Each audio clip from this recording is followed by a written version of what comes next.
자, 저당의 유동화 제도를 보시면은 맨 위에서 두 번째 보시면 저당권은 주택 저당 채권이죠. 이 저당권은 우리나라 민법에서는요, 유통을 금지하고 있습니다.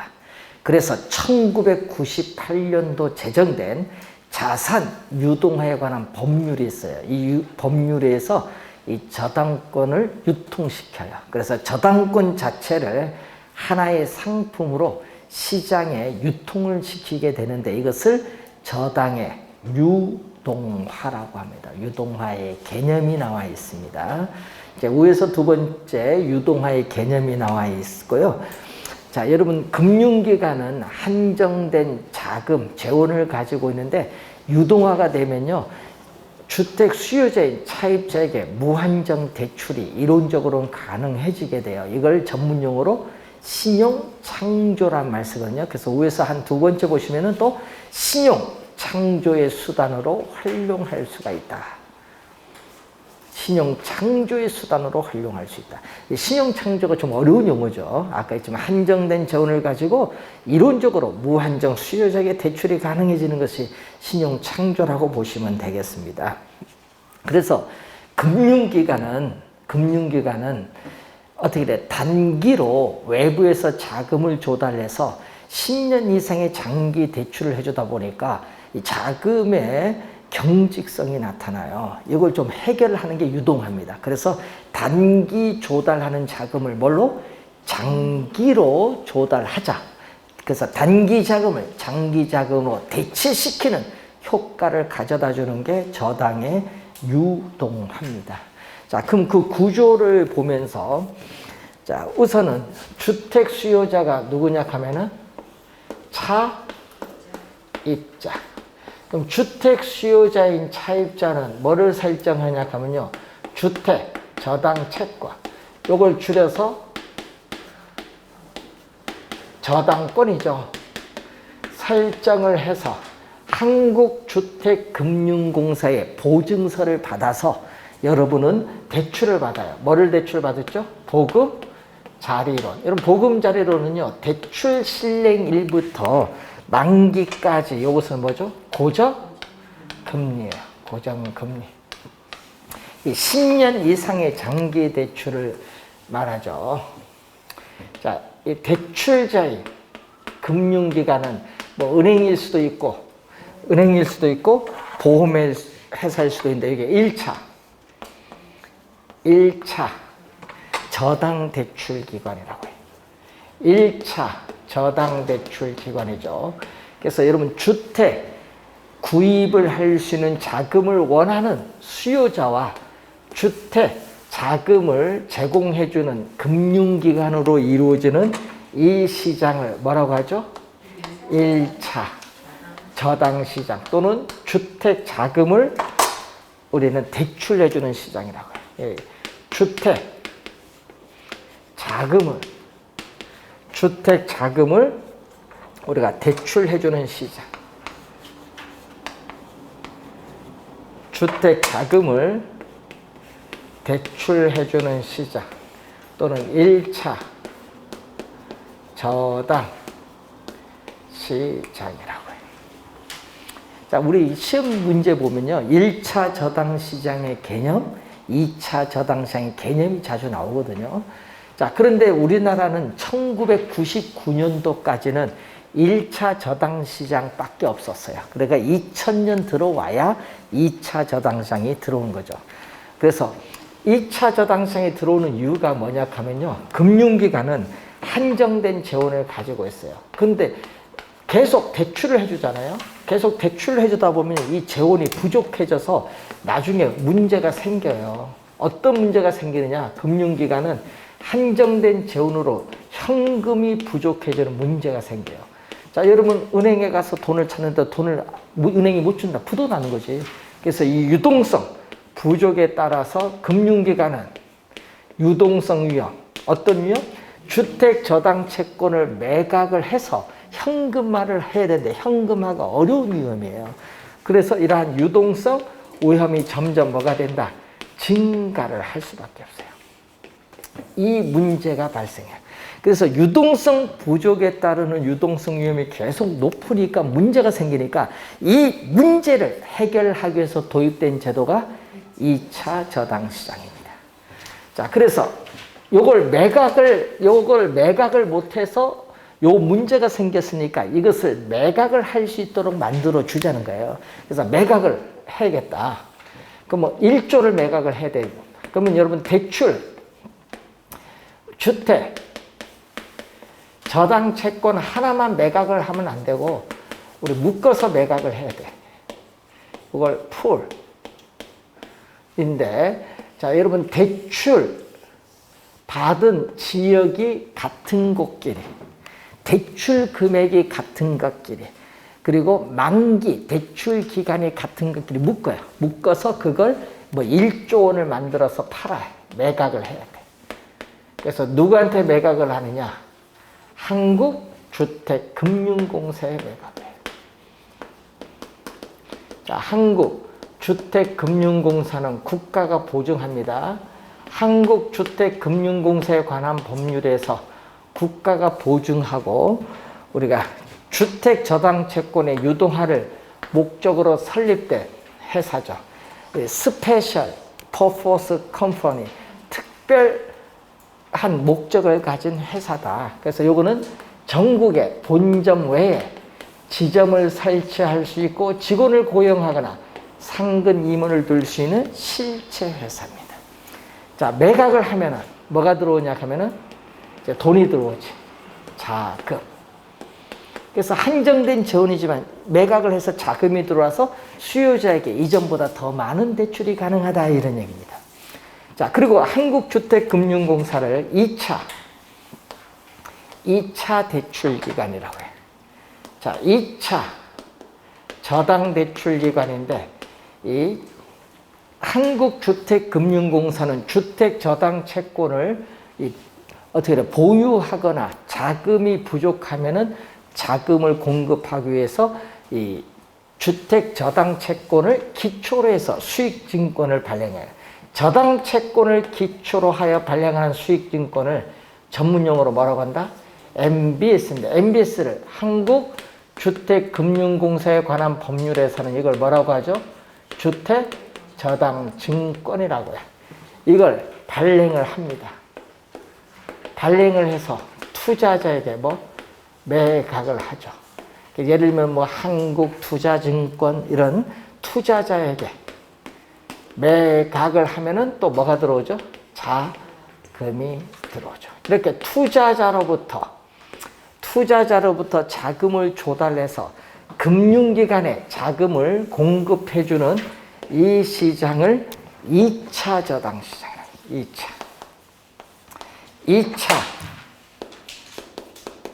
저당 시장으로서 주택 자금을 해주는 시장? 공급하는 시장이다.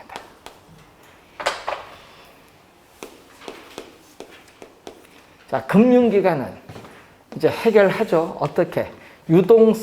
자금이 유입되니까 유동성 부족 문제를 해결합니다. 유동성이 증가하면서 유동성 위험은 뭐한다?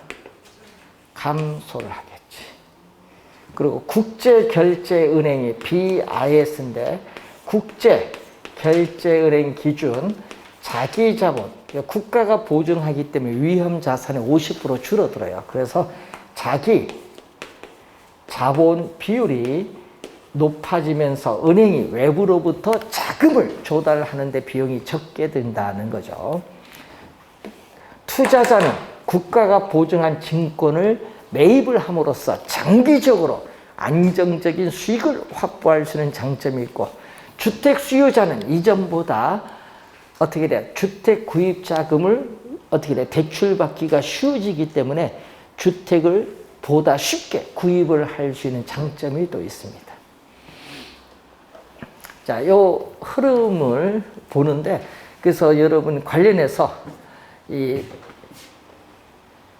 구조 잘 보고, 수요자는요 주택저당채권을 설정해서 융자를 받아야 되니까 1차 저당시장과는 직접 관계가 있지만은 이 수요자인 차입자는 2차 저당시장과는 아무런 직접적인 관계는 없어요. 그래서 저당이 유동화하는데 결정적인 역할을 하는 시장은 어떻게 돼요? 주택 저당 채권을 서로 사고 파는 몇 차? 2차 저당 시장이 결정적인 역할을 하고 있다. 그 중에서도 MBS를 발행한 한국주택금융공사가 중요한 역할을 담당하고 있다는 것을 기억을 해 두시면 되겠습니다. 자, 이 구조를 보는 내용이 거기에 나와 있죠. 우리가 330페이지, 331페이지의 1차, 2차 저당시장 개념은 정확하게 기억해 두시고요. 중간에 331페이지 중간에 유동화의 전제 조건이 나오죠. 금융기관 입장에서의 저당 수익률을 주택담보대출금리, 저당 수익률은 주택담보대출금리고 2차 저당시장에서 판매하는 MBS 수익률보다 어디가 높아야 돼? 여기가 높아야 금융기관은 주택저당채권을 매각을 할 것이고, 또 투자자가 요구하는 최소한의 수익률보다 MBS 수익률이 높아야 투자자는 MBS에 투자를 하겠죠. 그래서 이러한 유동화의 전제 조건이 나타난다. 자, 그리고 저당 유동화의 기능 밑에서 네 번째 보시면 한정된 재원이죠. 한정된 재원이지만은 주택 저당 채권을 매각을 해서 자금이 유입되기 때문에 이론적으로는 무한정 대출이 가능해요. 그래서 한정된라는 걸 염두에 두시고, 이 자본시장 침체 시에 우리는 자금 흐름이 왜곡되는 것을 방지할 수 있다. 왜? MBS 채권 시장에 투자를 할 수 있기 때문에 부동산 시장에서의 자금 흐름 왜곡을 방지할 수 있습니다. 자,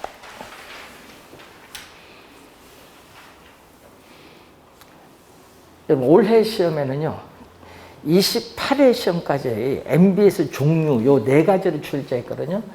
MP, TS 요거 하나만 뭐다? S는 증권이고 나머지는 채권이야. MBB, MP, TB, CMO 요걸 확대 한 개 CMO니까 요거 세 가지는 다 뭐다? 채권. 요거는 채권. 증권은 요 하나. 나머지 세 개는 채권. 요 네 개를 우리 시험 문제에 자주 출제를 해요. 그래서 우리가 34페이지 보시면은 이체 증권이 나오죠. 자, MBS의 종류에 대해서 계속 출제를 한데, 여러분 최근 3년 안 냈기 때문에 올해 출제 가능성이 높다. 자, 차입자는 주택 수요자인 차입자는 대출을 받았어요. 그럼 대출을 받게 되면은 매월 원금 플러스 이자, 매월 원리금을 뭐 한다? 상환을 해요. 그러면 발행자, 자, MBS를 발행하는 기관은 이번은 뭐를 발행했냐 그러면요, MPTS를 발행해서 투자자에게 뭐 했다? 매각을 했어요.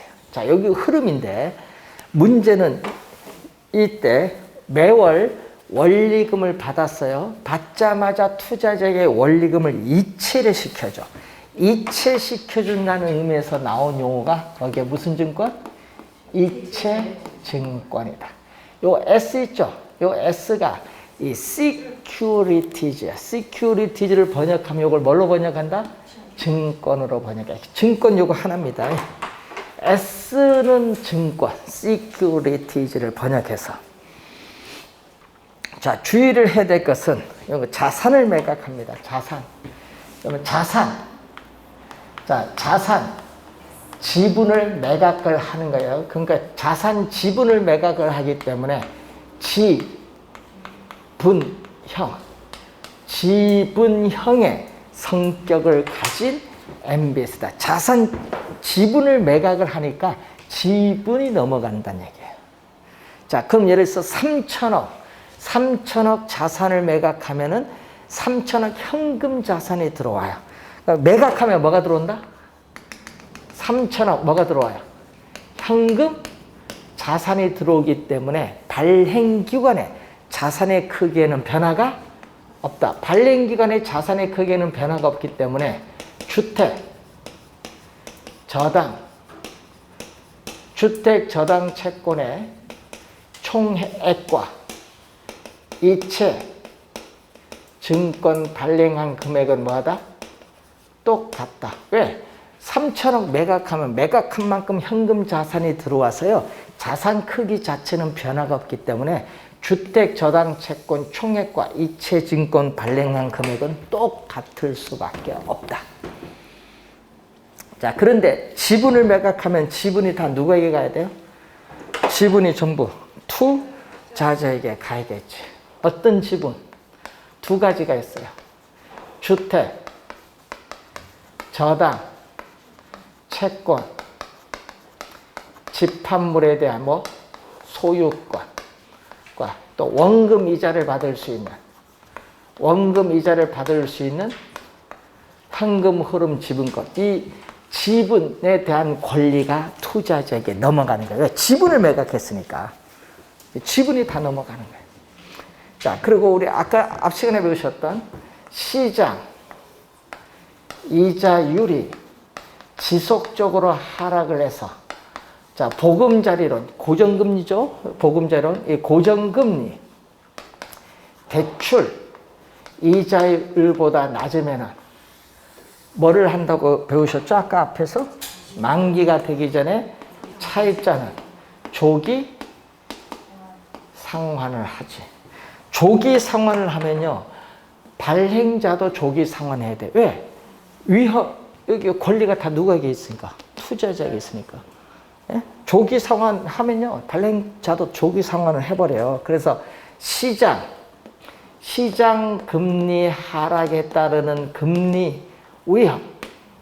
차입자가 조기 상환하면 발행자도 조기 상환하니까 또 조기 상환에 따른 위험도 다 누가 부담? 투자자가 부담. 여기서 주의해야 될 건요, 요 두 개는 같이 다닙니다. 앞으로. 우리 조기 상환 위험 시험에 많이 나오는데, 하여튼 원리금 수취권과 조기 상환 위험은 같이 다닌다. 짝꿍. 꼭 기억을 해야 돼요.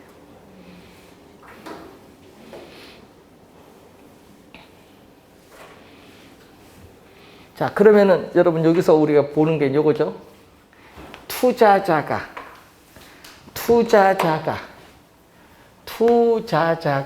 두 개의 권리, 두 개의 위험을 가지고 있어요. 그래서 암기를 하실 때 증권 투로 암기해. 두 개까지가 권리 두 개, 위험 두 개. 증권 투 하면은 틀리지는 않을 거예요.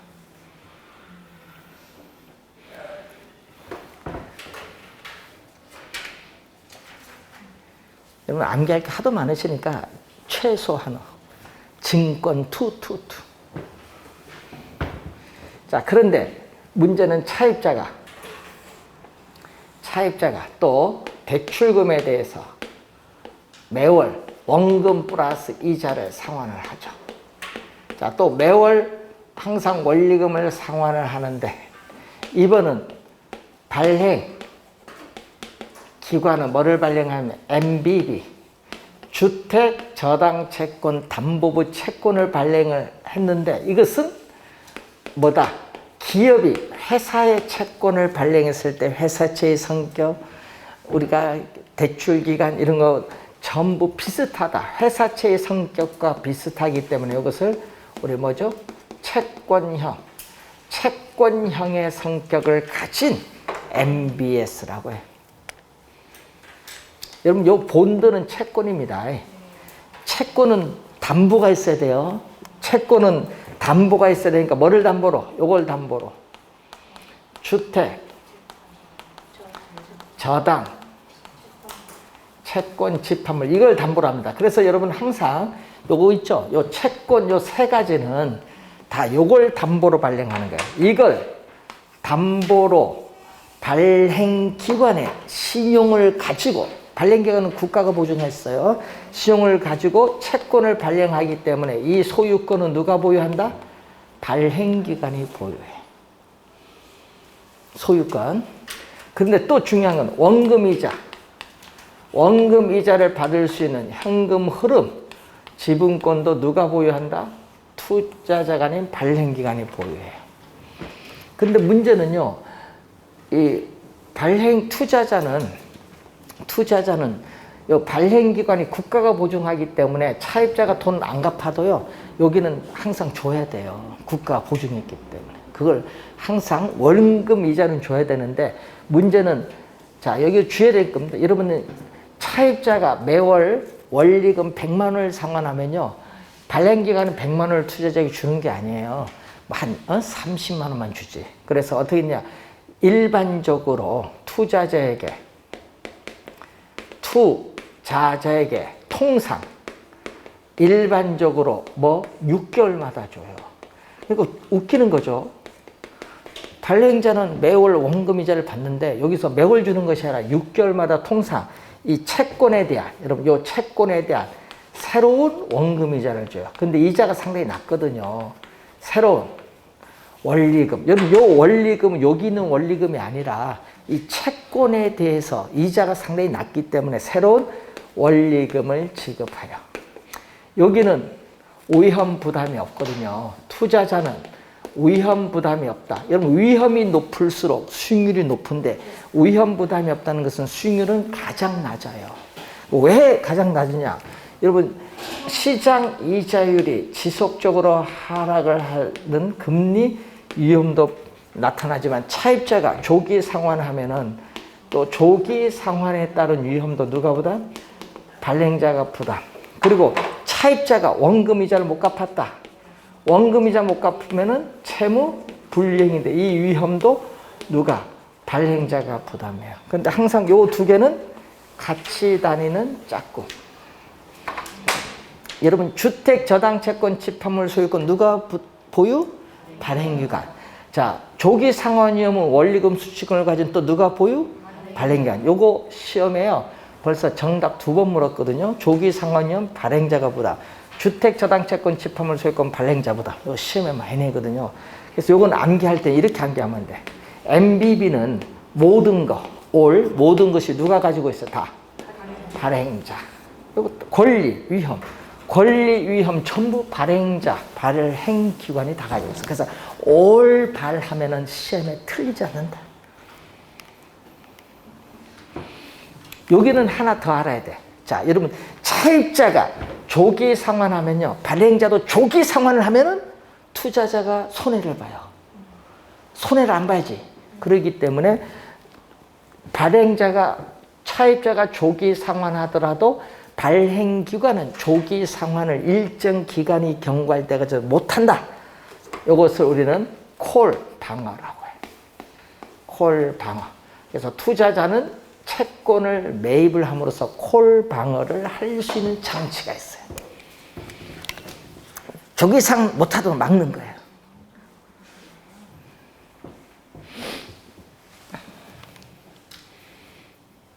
자, 요건 여러분 발행기관이 요거 지금 발행기관의 신용을 가지고 채권을 발행합니다. 근데 이 발행기관이 안전성, 발행기관 신용이 없으면 위험이 높죠. 신용이 없으면 위험이 높을 거 아니에요. 그럼 누가 사겠어? 안 사지. 그러니까 이 발행기관 신용도가 중요한데, 그래서 투자하는 입장에서 안전성을 고려했을 때는 뭐다?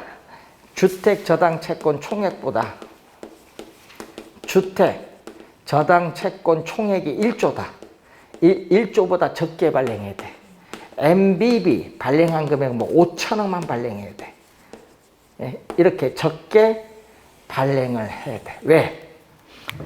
투자의 안전을 위해서 뭐를 제공한다? 요 차액만큼 요걸 담보로 채권을 발행하는데 초과 담보를 제공해 주는 거야. 왜? 투자의 뭐를 위해서? 발행기관의 시험 가지고 발행을 하니까 투자자 입장에서 안전성을 위해서 초과 담보를 제공해 준다. 28회 시험에 또 초과 담보 제공 또 출제를 했었죠, 지문. 자, 여러분 시험 문제 출제 유형들은요, 여기서 아니면 여기서 정답은 많이 묻는 게 요 두 개 중에서 정답을 많이 묻는다는 걸 염두에 좀 두시면서 나중에 공부할 때는 MBB와 CM을 신경 쓰시면서 정답 지문을 많이 물어요. 자, 그러면은 이번은 차입자, 또 매월 원금 이자를 또 상환을 해요. 근데 이번은 발행기관에 이번은 뭐를 발행하느냐? MPTB, 만기, 예를 들어서 만기 8년짜리 채권을 또 발행해서 본드, 예를 들어서 만기 8년짜리 채권을 발행해서 투자자에게 매각을 했어요. 그런데 주의해야 될 건요, 여기서 차입자가 매월 원금 이자를 상환하면요, 이 원금 이자를 바로 즉시 투자자에게 이체시켜줘. 바로 투자자에게 이체시켜주니까 원금 이자를 받을 수 있는 권리는 누가 가지고 있다? 투자자가 보유해. 받자마자 넘겨주니까요. 그렇기 때문에 무슨 성격? MP, 아까 받자마자 넘겨주는 무슨 형태? MPTS의 무슨 성격? 지분형의 성격을 가지고 있어요. 근데 또 본드잖아요, 채권. 채권은 또 무엇을 담보로? 또 채권은 아까 뭘 담보로? 요걸 담보로. 주택, 저당 채권, 집합물, 이걸 담보.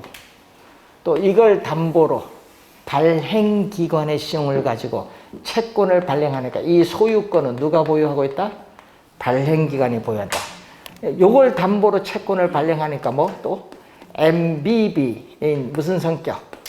채권형의 성격을 가지고 있어요. 그래서 이 지분형과 채권형 두 가지가 뭐가 됐어요? 혼합을 했다.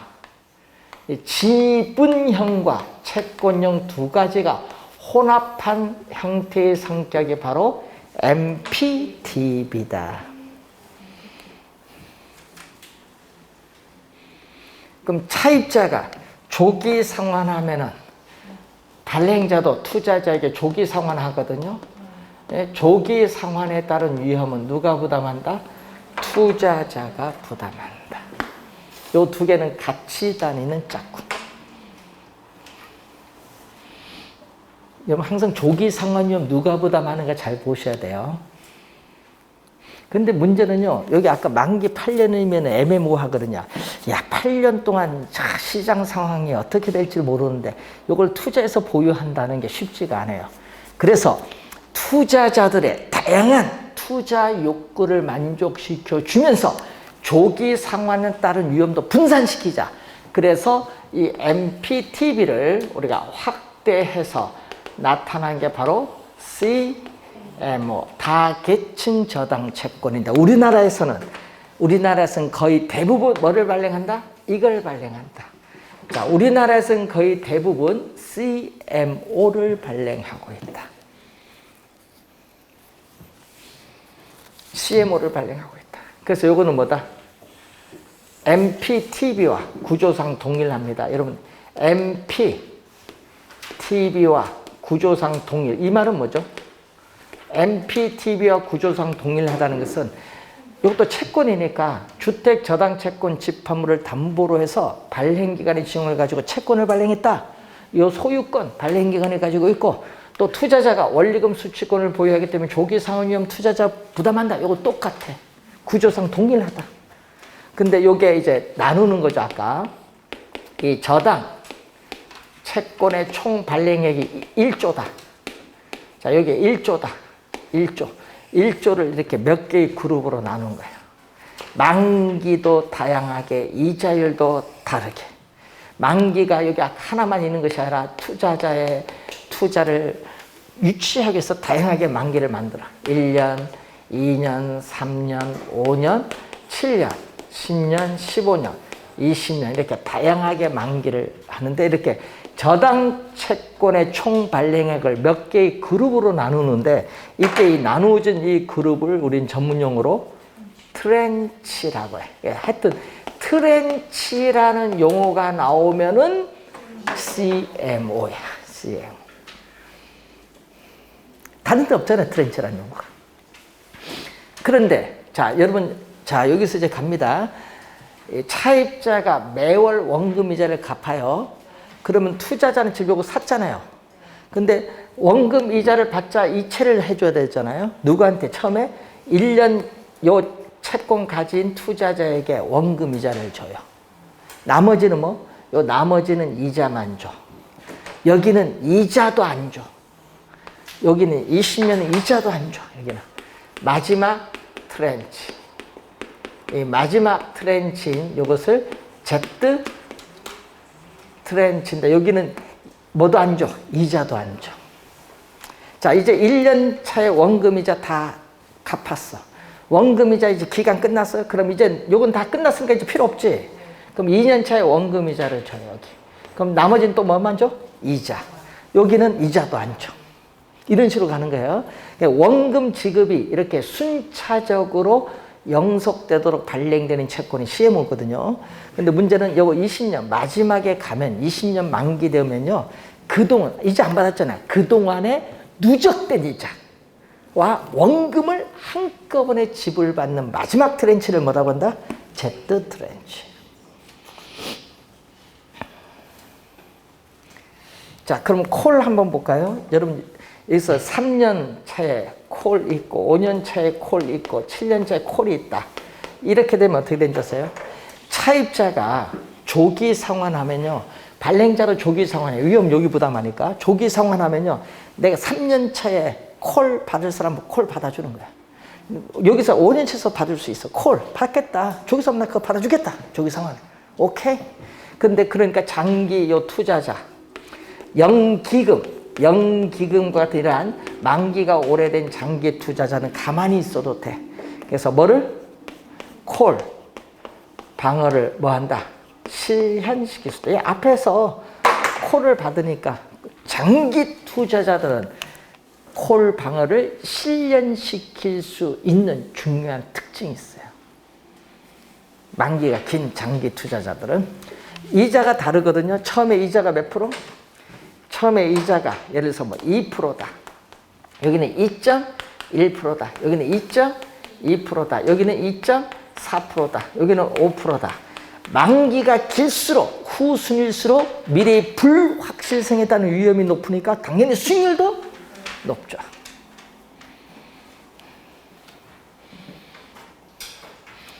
자, 우리나라는 거의 대부분 뭐를 발행하고 있냐면 CMO를 발행하기 때문에 CMO 출제 많이 하거든요.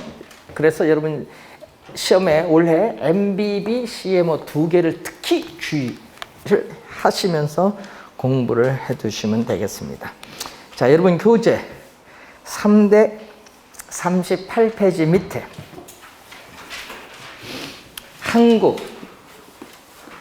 한국주택금융공사의 뭐죠? 주택연금제도. 주택을 담보로 노후에 연금을 지급을 하는 제도입니다. 그래서 항상 우리는 노후 생활자금 용도라는 거. 그러니까 여러분이 주택을 담보입니다. 이것도 뭐를 담보? 주택 담보. 주택을 담보로 한국주택금융공사의 보증서를 받아서 금융기관에 제출해 주면은 금융기관에서 매월 일정한 금액의 연금의 형식으로 노후 생활 자금 용도의 목적으로 대출해 주는 제도예요. 연금 개념 작년에도 냈잖아요. 작년 시험에 연금 나왔거든요. 장점이 있어요. 뭐냐? 담보 대상이 되는 주택에 평생 동안 거주할 수 있어. 중요한 장점이에요. 그리고 평생 동안 매월 일정한 금액을 연금으로 받을 수 있습니다. 이게 중요한 장점이에요. 평생이라는 거. 그런데 또 중요한 국가가 보증하고 있다. 야, 이건 주택연금은 국가가 뭐 한다? 보증하고 있다. 이 말은 국민연금은 국가보증 아니거든요. 이건 국가보증이기 때문에 주택연금 중단 위험이 없습니다. 자, 여러분, 우리 주택을 사게 되면은 여러분 꼭 사게 되는 게 있죠. 국민주택 채권. 예? 증여를 해도 국민주택 채권 매입을 해야 돼요. 자, 여러분 6억 원짜리 주택을 증여를 했다. 그럼 국민주택 채권 한 1,000만 원 사야 돼요. 근데 이걸 연금 가입을 할 때도 요거 매입 의무를 면제 준다. 야, 좋은 거죠. 국민주택 채권 매입 의무를 면제해 줘요. 예? 그리고 주택 가격 5억 원까지는 재산세에 대해서 25% 감면을 해줘야 돼요. 연금 가입한 사람은. 또 좋죠. 또 이자 비용 200만 원까지는 어떻게 돼요? 소득 공제 혜택을 줘요. 좋죠. 이런 거면 세제상 혜택도 있고요. 합리적 상속이 가능해요. 자, 주택. 여러분 보증은 언제까지? 보증 기간은 예? 소유자와 배우자 소유자 배우자 언제까지? 사망시까지니까 종신이지 뭐. 종신인데 그럼 사망 시에 주택을 처분해야 돼. 평생 동안 거주해야 되니까 사망 시에 주택을 처분하면은 되는 건데, 그때 사망 시에 주택을 처분한 가격과 연금 지급, 주택 연금 지급 총액이 있어요. 자, 연금 지급 총액이 평생 동안 나는 5억을 지급을 했다. 예? 5억을 지급을 했는데, 예? 문제는 주택 처분 가격이 7억이다. 그럼 2억이 뭐가 돼요? 남아요. 2억이 남으면요, 남은 건 줍니다. 채무자인 상속인에게 지급을 해요. 그런데 이런 경우 여기에 4억이다. 그럼 1억이 부족하네요. 네. 부족분에 대해서는 채무자인 상속인에게 별도 청구 없음. 국가가 보증했기 때문에 국가보다. 남으면 주고 부족하면 뭐다? 국가보다. 국가가 보증했기 때문에. 자, 좋은 제도입니다. 사망시까지. 자, 주택 소유자가 매월 250만 원 받고 있어요. 근데 주택 소유자가 돌아가셔도 배우자에게 똑같은 250만 원을 계속 평생 동안 지급합니다. 액수 줄이는 게 없어. 자, 좋아요. 네, 그런 점이 좋다는 거지. 자, 그래서 합리적 상속이 가능하다는 장점인데, 처음 요거 도입이 언제냐면 2007년도 도입을 했거든요. 2007년에 우리가 하반기에 도입을 했는데, 이때 당시 도입을 할 때 84세 기준 했어요. 여러분 84세 기준 상품 설계했거든요. 예? 그래서 그때 당시인데, 문제는 그래서 가입 가능 연령 보세요. 가입 가능 연령 보면요, 주택 소유자 또는야, 둘 중에 한 사람 또는 배우자가 55세 이상입니다. 근저당권 설정의 기준으로 볼 때. 근데 주의할 건요, 여기서 55세 이상입니다. 그럼 주택 소유자가 50세, 배우자가 56세 돼요. 둘 중에 한 사람이니까 가능하다는 얘기예요. 자, 그런데 거기에 확정 기간 방식 보세요. 확정 기간 방식은 얼마?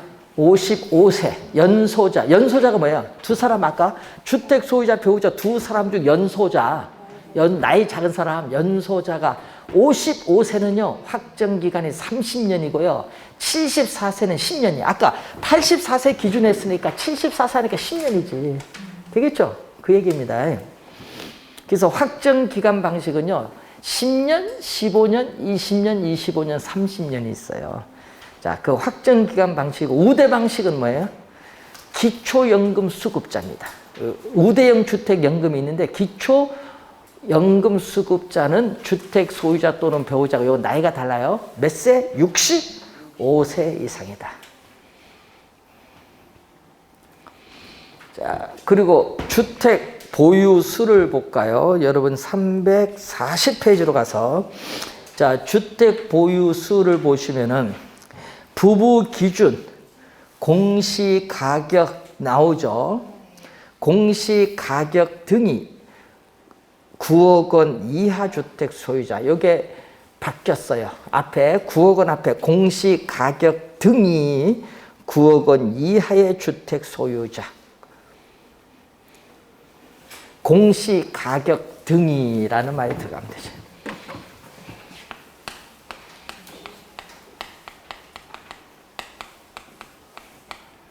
요 말 들어가면 되죠.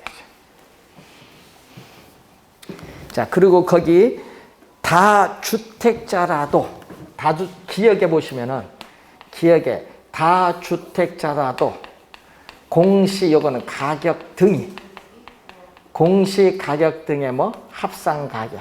자, 다주택자라도 공시 가격 등의 합산 가격이 9억 원 이하이면은 가입이 가능하고요. 또 니은의 공시 가격 등 또 요거 니은의 또 요거 앞에 공시 가격 등이 9억 원 초과하는 이 주택자는 3년 이내에 1주택을 팔면은 어떻게 돼? 가입이 가능하다.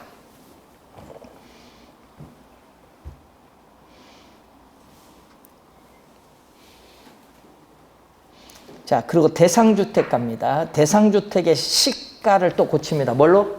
공시가격 등이 요거 공시가격 등이 고칩니다. 공시가격 등이 9억 원 주택 및 지방자치단체에 신고된 노인복지주택. 자, 노인복지주택 뒤에 요걸 또 붙입니다. 노인복지주택 뒤에 및 주거 목적 오피스텔. 자, 작년 12월 1일에 도입됐죠? 요걸 더 붙이시면 돼요. 노인복지주택 뒤에 및 주거 목적 오피스텔.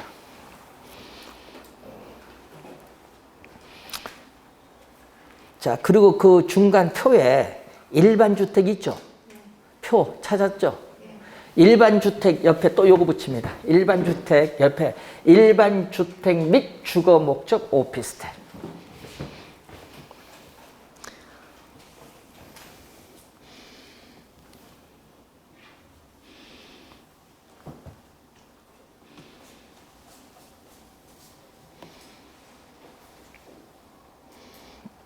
밑에서 네 번째 보시면은 여섯 번째 볼까요? 주택법상의 주택인 단독주택, 다세대주택, 연립주택, 아파트, 주상복합 아파트 등은 대상주택에 포함이 되는데 제외되는 주택 있죠? 뭐 오피스텔, 좀 주거 목적 오피스텔이 아니잖아요. 업무시설 오피스텔이겠지 뭐. 오피스텔, 판매 및 영업시설, 상가주택, 전답 등은 제외. 여러분 상가주택도요. 뭐인 경우? 주택과 상가가 같이 있는 건물이 있거든요. 이 상가주택 등에 있어서의 복합용도의 주택인 경우에는 전체 면적 중 주택이 차지하는 면적이 2분의 1 이상인 경우에는 연금 가입이 가능합니다. 자, 거주 요건 볼까요? 주택연금 가입주택을 가입자 또는 배우자가 실제 거주지로 이용하고 있어야 한다. 해당 주택을 전세 또는 월세로 주고 있는 경우는 가입이 뭡니까? 불가능하다. 자, 밑에 연금 지급 방식 보면 네 가지가 있는데 종신 지급 방식이 있어요. 말 그대로 월 지급금을 종신토록 지급하는 방식인데 여기 인출 한도 설정 없이 하면은 종신 지급 방식이고요. 인출 한도 설정 후 나머지 부분 이렇게 가면은 종신 혼합 방식인데 인출 한도는 대출 한도의 50% 이내입니다. 자, 확정 기간 방식은 확정된 기간 있죠.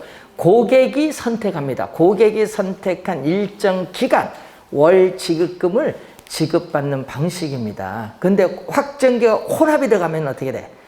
인출한도 설정합니다. 수시 인출한도 설정 후 나머지 부분을 어떻게 돼? 일정 기간 동안 월 지급금으로 지급받는 방식인데 주의할 것은 확정 기간 방식을 선택할 때는 대출 한도의 5%에 해당하는 금액은 의무적으로 설정하여야 한다. 왜 그러냐 하면요. 확정기간 종료 후에도 여러분 의료비 내는 것도 있고요. 담보주택 유지관리비가 있어서 그렇습니다. 의무 설정에 있습니다. 그리고 여러분 대출 받았는데 원금이자 갚기가 상당히 나는 힘들다. 이때는 주택담보대출 상환용으로 나오는 게 대출 상환 방식입니다. 대출 한도의 몇 프로? 50% 초과 90% 이내에서 한꺼번에 찾아서 돈 갚아버려. 찾아 쓰고 나머지 부분에 대해서 월 지급금으로 종신토록 지급받는 방식이 대출 상환 방식. 자, 우대 방식은 우대형 주택연금이거든요. 그래서 이것도 뭐예요? 기초연금, 뭐다? 수급자죠. 그래서 주택 소유자 또는 배우자가 기초연금 수급자이고, 부부 기준 1억 5천만 원 미만, 1주택 보유 시에 종신 방식보다 월 지급금을 최대 약, 요게 바뀌었어요. 23%로 바뀌었어요. 23%로 고칩니다. 23%로 바뀌었습니다. 23% 우대하여 지급받는 방식인데, 자, 인출 한도 설정 없이 하면은 우대 지급 방식이고, 인출 한도 설정 후 나머지 부분 가면은 우대 혼합 방식인데, 여기는 대출 한도 50%가 아니라 몇 프로? 45% 이내입니다. 자, 여러분 보증기한은 뭐죠? 343페이지 보증기한은 종신인데, 주의할 것은 이용 도중에 이혼을 한 경우 또는 재혼을 한 경우에 이혼한 배우자 또는 재혼한 배우자는 주택연금을 받을 수 없다라는 거.